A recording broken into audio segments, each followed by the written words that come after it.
The last time I had my next guest on, he had been arrested under very dubious charges, it seemed to me, and a lot of questions were raised by that. He is going to join us now to talk about the ultimate disposition of that case, as well as perhaps some other events that are linked to it, and then some other events that are linked to that. We'll see where we go. But Max Blumenthal is a reporter, and what's the exact title here? Senior editor at The Gray Zone, grayzone.com, thegrayzone.com, excuse me. And he is just back, as we record this on Thursday, December 12th, he is just back from covering an event regarding the coup in Bolivia, and we'll get there eventually, but without any further ado, Max, welcome back to the program. Good to be back.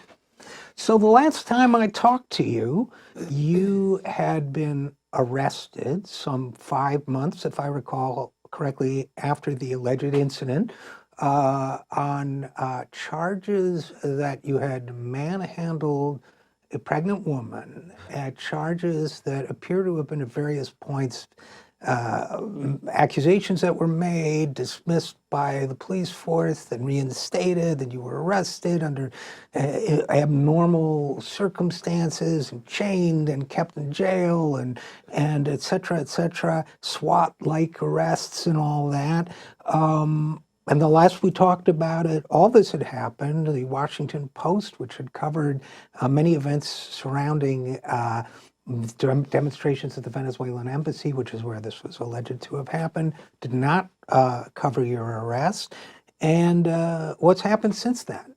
Well, I'm currently on the run from the law. I'm in a safe house now with RJ Eskow, and this is an undisclosed location. No, but that's a joke. The charges have been finally dropped, and today, right now, I was actually supposed to be in court.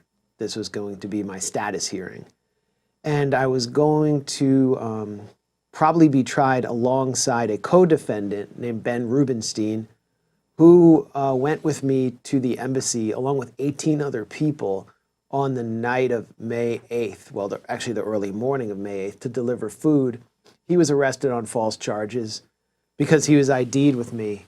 And, he was arrested the day after like the same day of May 8th. So it was obvious they were trying to take us to trial. But what happened was my valiant lawyer, Bill Moran, who was, helping me without asking for anything, and Ben's lawyers, who were working pro bono from the Partnership for Civil Justice here in Washington, began demanding discovery of all kinds of exculpatory evidence, including Secret Service call logs, and the Secret Service mysteriously had disappeared or destroyed those call logs from the night of the event, which points to a lot of embarrassing scenarios for them. And the judge was going along with these discovery requests, and the government wasn't able to meet them, in addition to the fact that there was no evidence to support this fabricated claim by a 58-year-old woman, Nayelette Pacheco, who I've never heard of a 58-year-old woman getting pregnant. I don't know how old Sarah Palin was when she had like Track or Trig or Trap or Trunk, whatever was the kid's name. But yeah, this woman was not pregnant, but she came out and fabricated this claim against me the next day in a press conference with all of these, Venezuelan right-wing opposition leaders who were working directly under the fake ambassador here, Carlos Vecchio, who's Juan Guaido's man in Washington, who's now being paid directly by the U.S. government. They diverted aid money from Central American migrants into the pockets of this guy, Carlos Vecchio. So in a lot of ways, it's like state-adjacent repression, because they fabricated a charge against me because of my journalism, which we've talked about here. I mean, I've come on here and talked about all our work on Venezuela. Mm-hmm. At the Gray Zone, we have been, doing more sustained journalism about the coup and the personnel behind it than most other English language websites have. So they knew who I was, and they identified me even though they had no evidence that I had touched a single person, because I hadn't. And 5 months later, that's when the cops showed up at my house and took me out 9 in the morning on Friday. There were like 5 or 6 cops. I'd been listed as armed and dangerous in the warrant. So it was a really tense 20 minutes with those police officers in my house. And the reason they were in my house, I was like, look, I'll come out, okay? And they're like, no, we're gonna break your door down right now unless you let us in. I'm like, why? Why didn't they just call me and say, you have a warrant, come to your arraignment or we will arrest you? Did they search your house? They didn't have a search warrant. Okay. But they insisted on coming in to get you. Yeah, so I spent 2 days in jail. It was a physically taxing, mentally taxing ordeal before I saw a judge, and then... And by the way, I don't want to skip over the very puzzling designation of you as potentially armed and dangerous, because that can be deadly. Yep. That if you had reached into your pocket for, your keys or whatever, I mean, when police make an arrest of someone believed to be armed and dangerous, it's putting everybody in a dangerous situation. Definitely, and there's nothing more frightening than a scared cop. It's the cops who are scared. And there was one of the cops was jumpy, and I've seen scared cops do terrible things, not just on video, but I was, years ago held at gunpoint by a cop because I reached too quickly for my registration. Mm-hmm. He was about to shoot me in the chest, and I put up my hands. I said, "Don't shoot." He luckily didn't shoot. Officer Norris from 4D, whoever he is, I hope he burns in hell. But anyway, these cops, they didn't do anything like that, but it was frightening, and I didn't know I was listed as armed and dangerous. I was just wondering why it went down that way. So, I was then defamed online. I got out of prison on Thursday, out of jail on a Thursday, and had to pull everything together, and we put out an article at the Gray Zone announcing that I'd been arrested and explaining the scenario. And as right before the article went live, I publish everything. I'm the editor, so I publish everything. Right before the article by Ben Norton went live, I started seeing the warrant for my arrest had leaked and was going around on Twitter.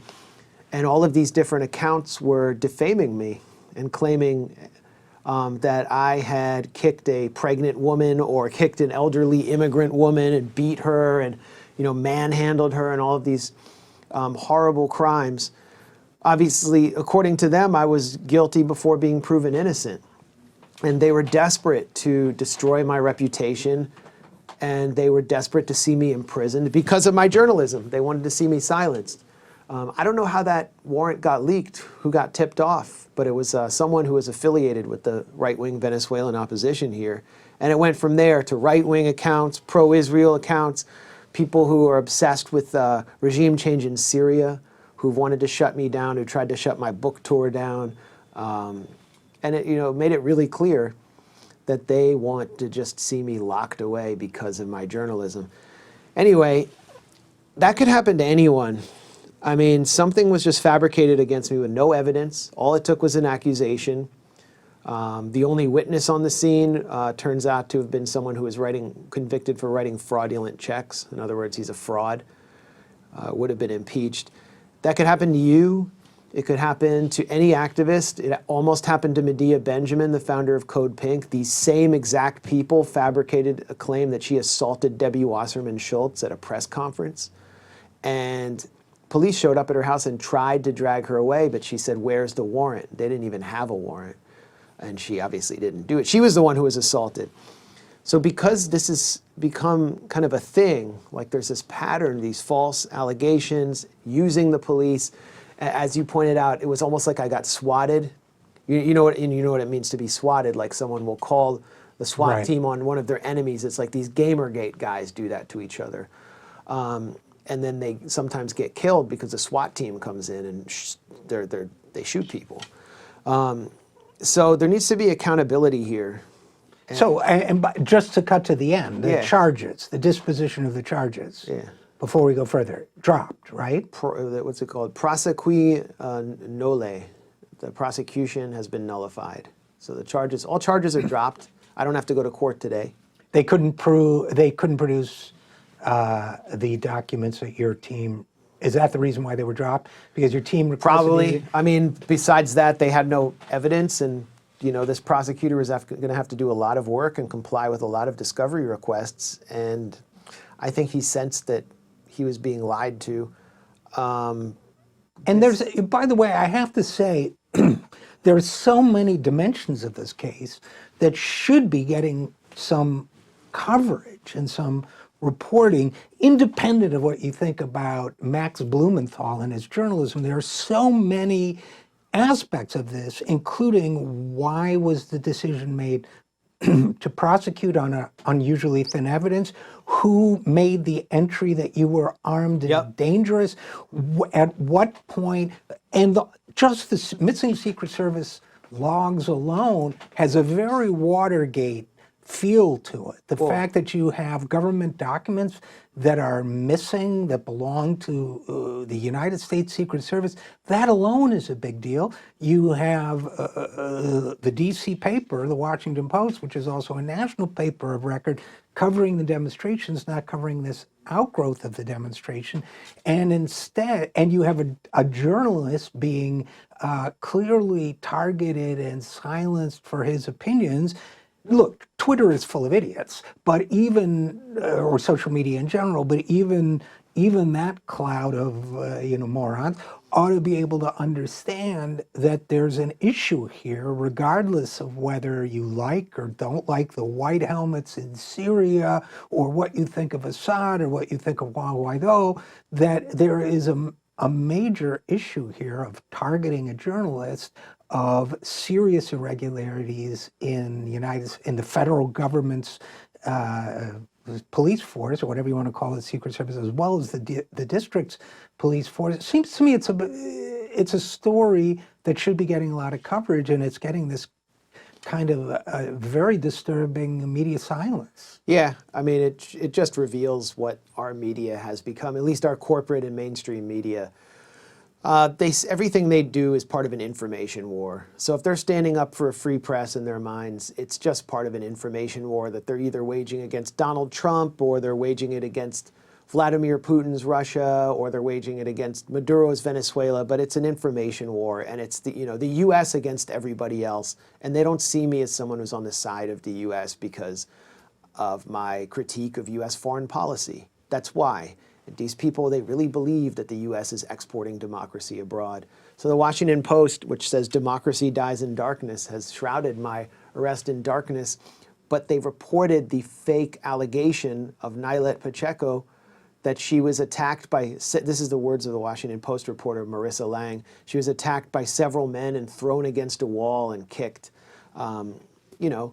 Totally false, but there's been no follow-up. And it's well known. When we published this piece about my arrest, it went viral. I mean, it got 60,000 views that day. So people in the media knew about it. And of course, they all came in to shut down the few voices close to the mainstream media who weren't in my kind of, circle of left-wingers and anti-imperialists and so on, who stood up for me and said, this is very, disturbing. I saw that, for example, Jeet here, who writes for The Nation, who's not, who's a good guy, I think, as far as I can tell from his writing, but not necessarily ideologically, say he's center-left and, supports what the Democrats do, more or less, but he's sort of an independent thinker. But the main thing was he stood up on principle. And then he got hammered. And you look at the comments on his tweet, it's like, someone from Foreign Policy, a senior editor of Foreign Policy, what's his name? James Palmer, who's their China guy, which means he's their anti-China guy, said, is part of journalism going around and beating elderly people up? I mean, just assuming I'm guilty. Right. And everyone is telling him, you better exercise some judgment given who Max Blumenthal is. But they assume that I'm this pathological liar, but they're trying to convey that, but they never say where I lied. And now it's clear that they are the liars. They are the propagandists. And they're the kind of people who use this, the idea of a free press just to advance their information war. So there's so much more sympathy for Jim Acosta because Trump was mean to him. Because he's an annoying little prick. I mean, he just is. It can't was a little stand that annoying. It was a little annoying. He's just smarmy little guy. Fine, you know, Trump's mean to him. If they locked Jim Acosta up, all hell would break loose. Right. The saying, "I will defend to the death." I may not like what you have to say, but I will defend to the death your right to say it. Has been amended to. No, actually, I won't. No, I will defend your right to go to the death. Something like that. And of course, all this was brought about because of the really underreported linkage between United States government and the would-be new government of Venezuela and the Secret Service and the DC police. So that might be why the call nexus logs. of power. Yeah, I mean, just to cut it, that might be why the call logs disappeared, because it would show collusion. You would have documented audio evidence of collusion between the Secret Service, who were basically working under the auspices of the State Department, and this right-wing mob of hooligans whose leader, Carlos Vecchio, is now officially being paid by the U.S. government.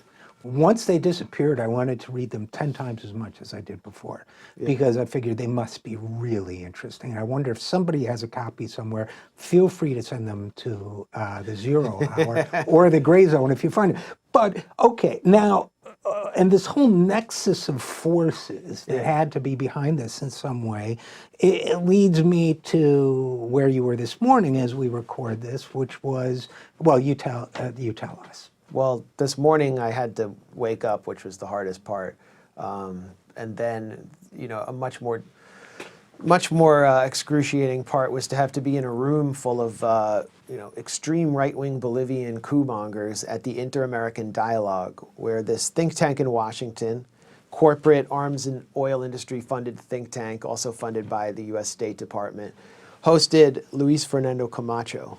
And maybe a lot of people who are watching this are familiar with the coup in Bolivia and the general kind of outlines of it, that a democratically elected figure, Evo Morales, who is a democratic socialist, who had basically turned his country's economy around, helped grow the middle class and provide social services the poor never had, brought the marginalized indigenous population, that's the majority of Bolivians, out of the margins and into public life, and kind of created a new national identity, this plurinational identity.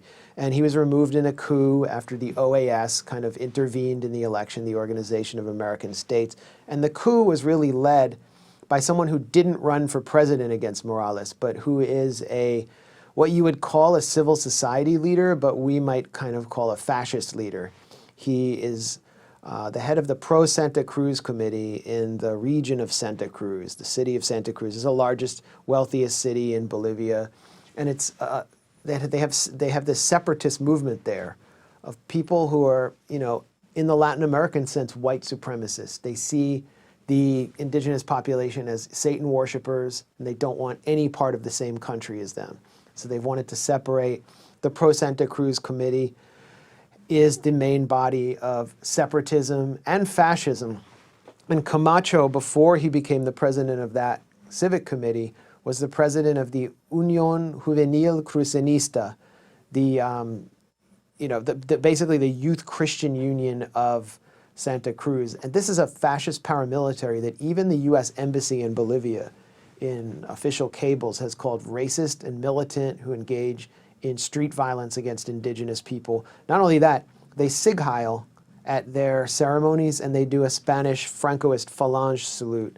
So Camacho comes out of those elements. When he was leading the coup, he was wearing the green kind of alt-right style cross on his shirt and hat of the UJC that I mentioned before. And he was welcomed today in Washington because he has declared that he is going to run for president now that Evo Morales has been driven into exile. So this is part of his legitimization. He is being koshered in Washington at a think tank that's led by someone, Michael Shifter, who's kind of considered a liberal and definitely has bipartisan appeal. And at that event, there was a State Department official there, an official from the National Endowment for Democracy, which funds all of the regime change activity around the world funded by the U.S. government. The International Republican Institute, which is a subsidiary of the NED, and USAID, which supplements that funding through its Office of Transition Initiatives, regime change initiatives. So the U.S. government was there watching him, examining him, and he was on a charm offensive. And the entire spectacle, or the entire meeting, was disrupted by mostly Bolivian protesters who got up one after another to interrupt Camacho, point out that he's a fascist, point out that he was involved in lethal violence during the presidential campaign and during the coup. And ultimately, as I was filming, a woman actually, whose husband, it looked like her husband, was grabbing people's phones on the protest side and throwing them across the room. She grabbed my phone and tried to pull it away from me, and I pulled it back, and then next thing I know, I'm surrounded by right-wing Bolivians yelling that I'd assaulted a woman. I'm like, oh, again? And they call the police. The police don't seem to do anything this time. They kind of intervene. But throughout the event, Camacho was interrupted, and I think his moment was significantly disrupted, because his goal with this meeting was to show that there was a consensus of support in Washington for him. He wanted to show that back home in Bolivia. He wants to move into the mainstream. But really, this is about for us, I think the most disgusting part of this is that a think tank in Washington that's considered bipartisan would participate in legitimizing a figure like this. And it goes back to the long history of the U.S. supporting fascists and even Nazis in Latin America. No, absolutely. And this does seem to me, you used the word bipartisan, this does seem to be a bipartisan consensus in support of people like this. And this is the part that bothers me the most. I mean, it was the Obama administration going along with, if not actively supporting, the coup in Honduras. You have now the Trump administration with Venezuela and Bolivia, where you don't see anybody from the Democratic side of the national security establishment saying, no, this is not the way we should be doing it. These governments are elected or what have you. So it seems to me that the one place where you can still find bipartisan consensus here in Washington, D.C., is when it comes to supporting undemocratic far-right forces in Latin America and elsewhere. It seems to me that there's a perfect consensus around that. And it seems to me it's very closely tied with slight digression, but we now have, for example, an impeachment narrative that is exalting to a certain extent and making resistance heroes out of people like John Bolton and his associates. And Adam Schiff, who's the Democratic counterpart to Bolton as far as I'm concerned. So we have this, well, I think I know Democrats who are saying, well, Bolton is a voice of sanity and all this. I mean, these are people who are, if not war criminals themselves, supporters of war criminals. So it's disturbing, to say the least, disturbing to see. And what's also disturbing to see is that this kind of counter-democratic force promoted by the United States government is, to me, not restricted to Latin America. I mean, not that it should matter if it is or isn't. It's wrong anywhere we do it. But, we've seen it in Latin America going back to the 60s and perhaps earlier the 50s. But we're now seeing, for example, as you and I are talking on Thursday, the British are voting. Yeah. And we're seeing what to me seems like a very similar play coming out of establishment figures here in the United States saying, don't vote for Jeremy Corbyn, even though Boris Johnson supposedly violates, bipartisan norms about, with his racist comments about Muslims and so on. Don't vote for Jeremy Corbyn. Then you have this anti-Semitic, this campaign accusing the labor of anti-Semitism. You have, it seems to me, a disinformation campaign against Jeremy Corbyn. Without a doubt. What are your thoughts on that? Well, yeah, I think we have to look at what's happening in the UK. Partly, I mean, the anti-Semitism part is separate. I mean, that's Well, no, actually, not necessarily. I think what we're seeing against Corbyn is a whole lot of foreign intervention and meddling in the UK, and the anti-Semitism part does partly come from Israel. It's not just the Israel lobby or the Jewish community in the UK. It's also figures like Mark Regev, who was Israel's top propagandist during the brutal assaults on Gaza and then was inserted into the embassy in the UK. And the next thing you know, he's on Andrew Marr at the BBC attacking Jeremy Corbyn. And the Israeli government is directly intervening in British politics, and they continue to do it with people who've been paid by the Israeli embassy. And I'm seeing people here in the U.S., establishment figures in the U.S., saying, well, I just can't support Corbyn because of the anti-Semitism. My view of that whole issue is that, look, there's anti-Semitism in English culture. I mean, that goes back a long ways, but it seems to me a very selective read that is really, in the case of the Labour Party under Corbyn, a proxy for what's been going on here, as you know better than I. Well, we saw it yesterday with the executive order. To conflate criticism of Israeli policy with anti-Semitism. I think that's really one of the driving forces. I'm sure there are Labour Party members who are anti-Semitic. I'm sure there are more Tories who are anti-Semitic. But it seems to me the real underlying issue here, besides an attempt to undermine Labour and Corbyn, is to once again reinforce the idea that if you criticize Israeli politics or policy in the UK or the US, we will destroy your political career. Yep. That's what's happening. It's a phony witch hunt, and actually for calling it a phony witch hunt, Chris Williamson, a socialist member of Labour, was suspended from Labour, forbidden from talking publicly about his suspension, why he was suspended, and ultimately he was ejected from the Labour Party and now has to run as an independent. I mean, what better evidence of a witch hunt could you have? But here's another point that everyone should consider. Before Jeremy Corbyn was put forward by 100,000 new Labour members as Labour leader, before he was a contender for Labour leadership, when he was a backbencher in Parliament, the references to him and anti-Semitism in the British media amounted to zero. He was never referred to as an anti-Semite before he became a threat to the system. And then they conjured up this phony campaign, and one of the first attacks on him was that he hosted me in Parliament. Oh, really? Yeah.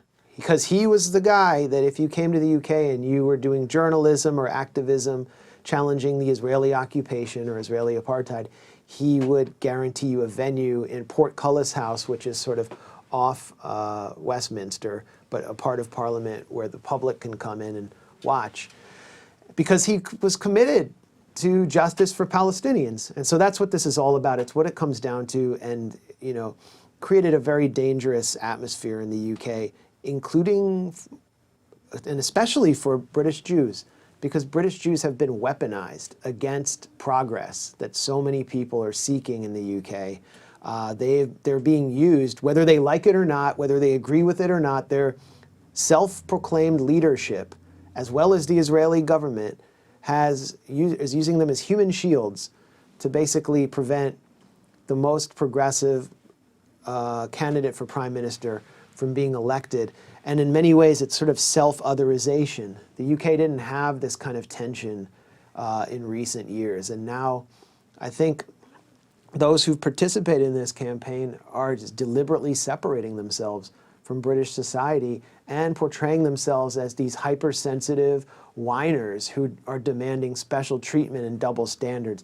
I don't think that's good for the Jews of the UK or for the US. And then well, it's also, I have to say, it's weird for me, whether it's here or in Great Britain, to see my own background weaponized the way other people's identities have been weaponized in this battle. And it does contribute to a kind of otherizing, right? And it does also, it infuriated me when, I forget her name, the editor of The Forward, or the opinion editor of Batia Ungar. Right, said, the Jews of America, blah, blah, blah. It's like, Who elected Who is she you? to speak? Yeah. Yeah, and the same. It's like ISIS, where Baghdadi proclaims himself the caliph of all Muslims of the world, whether they like it or not.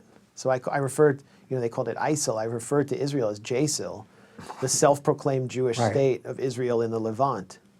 Which is now between the administration's ruling here and Israel's a new law there about language, right? Yeah. It's becoming more. What does it mean to say that being Jewish is a nationality? I mean, that bothers me because if being Jewish is a nationality, does that mean that you and I are an American? I mean, what exactly does that mean? Well, it's the terminal logic of Zionism, which was conceived in an era in the European Romanticist era, at a time when Jews really did face anti-Semitism in a serious and structural way. And what Herzl aimed to do first, after failing to convince the Pope to convert all the Jews of Europe to Catholicism, this was the ultimate self-hating Jew in Theodor Herzl, was to declare that Jews are a separate nationality who demand their own settler colony somewhere else, and they will replicate Europe somewhere else in the world on the backs of some indigenous or African population.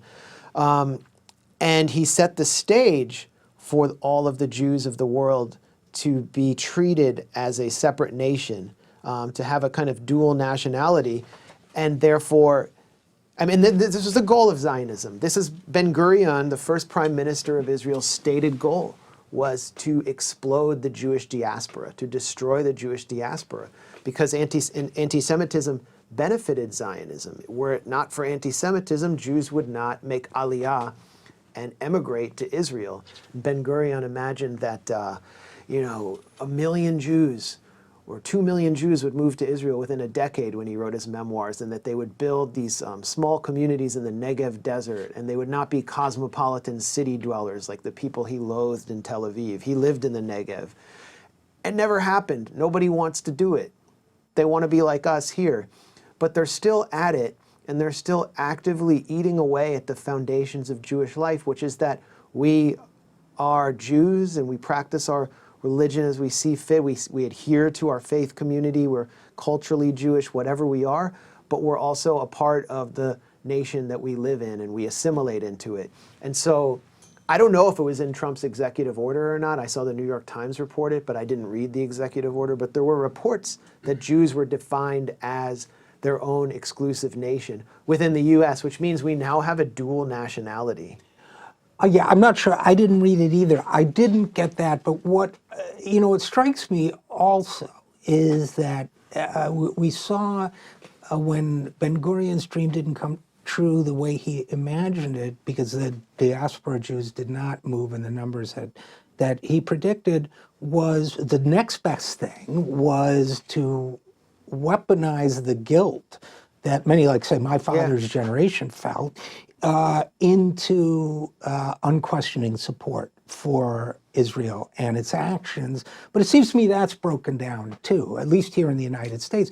The younger Jews in particular don't feel that way at all. Many of them are embracing their Jewish identities more than their parents or grandparents did. I mean, that's not true of me personally, but many younger Jews are doing that while at the same time rejecting Israeli policy, some of them rejecting Zionism altogether, some of them may be supporting BDS, some of them not, but as a group, they seem far less in solidarity with Israel and its government. Yeah, I'll make Do you think? 2 points on that. I mean, the first is that Zionists, supporters of Israel who support it on an ideological basis, who are Jewish, say they do so because Israel guarantees Jewish sovereignty. They always use that term, Jewish sovereignty. Liberal Zionists use it, right-wing Zionists use it.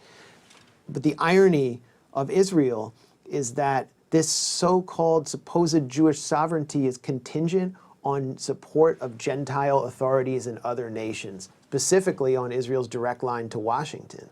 And so now their direct line extends to Trump, who has proven to be the most, quote-unquote, pro-Israel president in American history due to his relationship to Sheldon Adelson.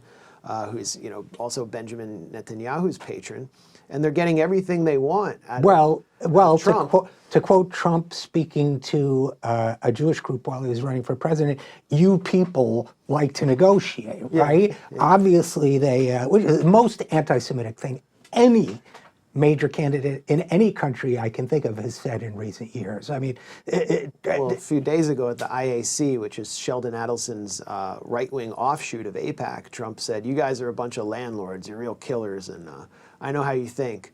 I'm going to make you a lot of money." Jeez. And like it's anti-Semitic, but we should also admit that Sheldon Adelson is like he could have been conjured up from the imagination of an anti-Semite. Like he is a living anti-Semitic stereotype, and so are the people around him, which is a special. So this is the danger that Trump poses. He's doing what Israel's right wing wants and giving them everything, and that means that he is exploding the contradictions of Zionism and bringing it all out into the open. The mask is lifting. Now annexation is on the table. It turns out they don't want a two-state solution. Israel doesn't want peace. It doesn't want a Palestinian state. It wants peace as it's spelled P-I-E-C-E. They want peace after peace after peace. Trump's going to give it to them, so they're going to take it. And now they want to ban criticism of Israel in American institutions. Right. A foreign country wants to ban criticism of it. And so they're going to destroy the First Amendment, and Trump's going to give them that as well. So we know where Israel starts and where the occupation starts, but we don't know where it ends. In many ways, we're becoming more and more like Israel. Well, we've only got about 60 seconds left, and I always like to end on an optimistic note, but I'm not sure how to do it in this case. Anything optimistic to say before we go? Well, I mean, you mentioned before, younger Jews and people in general are turning away from supporting apartheid, but that just speaks to the wider picture, where people are supporting a socialist candidate in the U.S., a self-proclaimed socialist. I personally don't care that he says he's socialist, but he's someone who's been around or adjacent to the struggle for decades, Bernie Sanders, and in the UK, someone who would actually reverse the tide of neoliberalism, stands on the precipice of being elected to prime minister. So these are really exciting times. This is a really pivotal election in the UK and here in the US, and it's really thanks to the work of so many people like you that have been pushing this. This is grassroots power in action. Well, thanks for the optimism. I needed that.